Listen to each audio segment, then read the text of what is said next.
Ali? Congratulations, Ange. What did you make of the performance and the atmosphere today?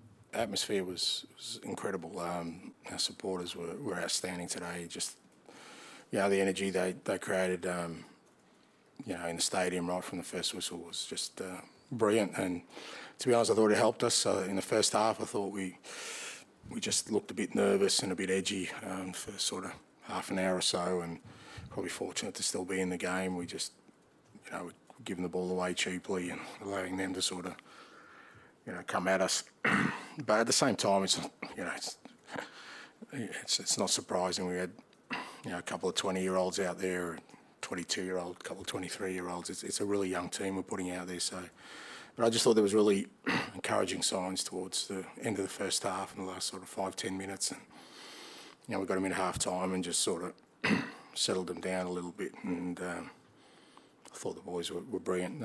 They came out, great energy, took the game to Man U and scored a good goal, and then, you know, didn't stop from there. You know, had to defend, but we did that well. Vic pulled off a couple of good saves, so, you know, encouraging signs there. You mentioned the age, obviously, Pablo Sarr, one of the young players. I mean, how impressive is that in this atmosphere and that kind of pressure to put in a performance like that? Yeah, brilliant. And you know, he's been great from the moment I arrived. You know, he's got a great energy about him, and but he's got quality there too. You know, he's one of these midfielders that, you know, really causes opposition's problems, because whether it's him running with the ball or running without the ball, he runs forward, he runs aggressively, he disrupts oppositions, and you know, he's just got a great temperament for a young guy.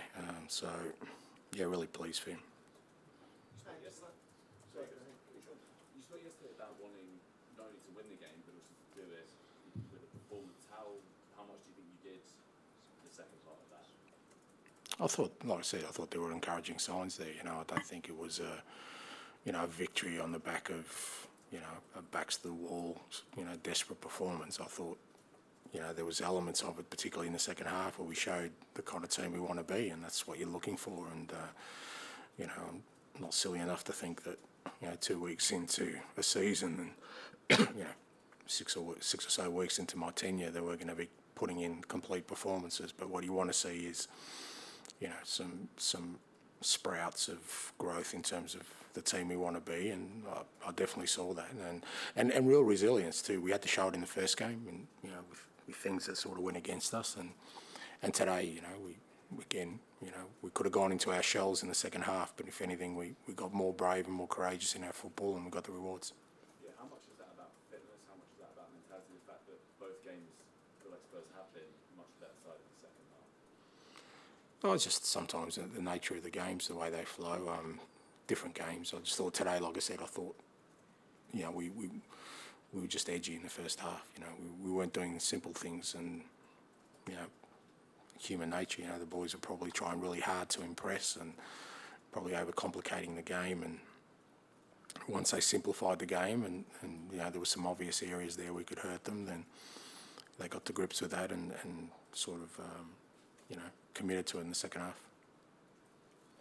When you make those decisions on team, they're obviously big decisions. You've quite experienced players on the bench and young players. So is it just a feeling you've got, or is that just completely the way you want to go in the future? I'd like to think I know what I'm doing, mate. So, but yeah, look, some of it's, look, especially in the early stage, I think part of, you know, what I need to do at the moment is kind of just explore, you know, the squad and the individuals within it. You know, it'd be just silly of me at this point to sort of stick with some sort of formula in terms of team lineup, because unless I expose some of these guys to this level trying to play our football, I won't find out about them. So, you know, it could have been very easy not to make any changes, because, you know, the guys who dropped out, you know, Emerson and Skippy didn't do anything wrong last week. You know, they put in great efforts, but, you know, I wanted to see Pape, I wanted to see Pedro, you know, and there's others I want to see, and we'll use this without, you know, disrupting the cohesion of the team. But this early bid is an opportunity for me to see guys out there and give them a taste of it as well, because I think that then, you know, feeds into, you know, their development, that, you know, if they're out there and they can see they can do it, you know, that gives us more personnel to work with moving forward. Ian? And I know it's a team game, but how did you feel personally about getting your first Premier League win under your belt and hearing the crowd singing your name?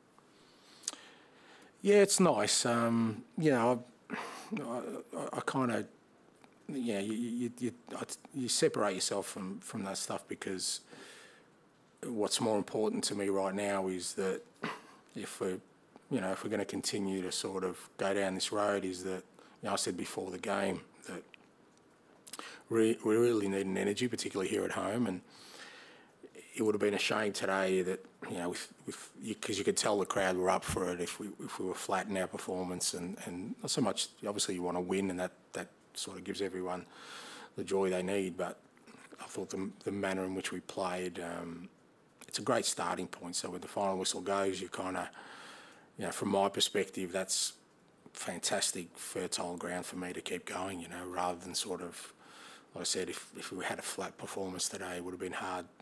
You know, we would have had to work hard. But at the same time now, that kind of, you know, leaves a fairly decent benchmark that we've got to match now, because that's the expectation that we go out there, and because we did it against a very good team today, we do that on a weekly basis. The success here helped the wider Australian game, how the Australian game is seen worldwide, do you think, given the high-profile nature of this job? I battle with that, mate. I really don't know. I really don't know whether we'll ever crack Australia. I hope so. I think the Women's World Cup was a brilliant tournament. I'm not watching any more of it. You know, like obviously the Premier League's always been the most watched league in Australia anyway, so now they have a vested interest. So it's great. But, you know, how much of an impact that has, I'm not really sure. But, you know, from my perspective, it's not just for me, I guess for other guys with, I don't know if there are too many with similar backgrounds to mine, but, you know, I've worked 26 years in the game. It's not that I feel I've earned this opportunity, it's just that I don't see any reason why I shouldn't be given this opportunity. And so I think the 39 shots today, it was incredible end-to-end entertainment. How important is it to you to not just to win, but to entertain the crowd? Yeah, I prefer if more of the 39 were there our end than the opposition. We don't design it so that, you know, the opposition will create chances, but, you know, it's part of it. I think it's a consequence of how we want to play, and particularly at the moment where, you know, it's fair to say it's not really embedded in us as a group, so that's going to leave us susceptible at times to the opposition attacking us. But again, I thought, you know, again, you don't want it to happen by design, but I thought it was great that, you know, Vicario made a couple of brilliant saves today, just for his confidence, his self-belief. I mean, you know, it's only his second game in the Premier League, so it's great that he was able to do that. It was great for our back four that they could sort of defend when they needed to against a very good opponent, strong opponent. So, but yeah, we want to entertain for sure. I think it's important, but entertain in terms of play football that brings success. That's still what it's underpinned by. Full-backs and centre-halves into the box, going 2v2 or 3v3 at the back, even when you're leading. That's the contrast to what's been happening here for the last 2 or 3 years. Have the players had to be persuaded, or have they really embraced it and bought into the idea? Oh, look, you never know that. I mean, there's probably elements at the moment they're doing it because I'm telling them to do it, but I think there's been enough in the first 2 games for me to see that they want it themselves, because there's been plenty of opportunities in both these games for us to veer away from that at this early stage, and it would be understandable. So, you know, I said last week, you know, we scored after 10 minutes and we lose our most experienced defender from a young, you know, defensive line. The guy scored the goal, and then we get a penalty and an own goal against us, and it would have been very easy for that group just to then go, you know, this isn't working, this is not the way we want to go, but we were resilient. It was the same today, you know, we were nervy, we gave the ball away at the start.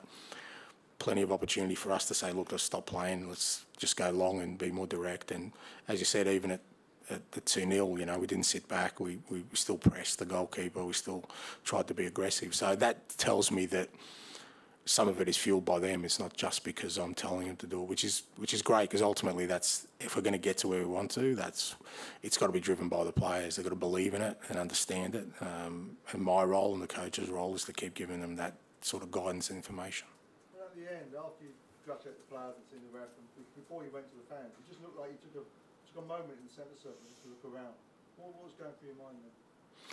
Like I said, I just, you know, you want to feel that moment, because I've always said that, to me, I love what football does to people, particularly, you know, in those moments. So you kind of take a moment to think about the 60,000 or whatever that were here, or the ones watching at home, but they're going to be smiling for the rest of the week, you know. I love that it does that, the game, and you know, for me, that moment's just about sort of appreciating that I'm pretty blessed to be doing what I'm doing and be in the middle of, you know, a stadium leading a fantastic football club, and then you start thinking about next week, mate. So, Thanks, guys. Thank you. Thank you.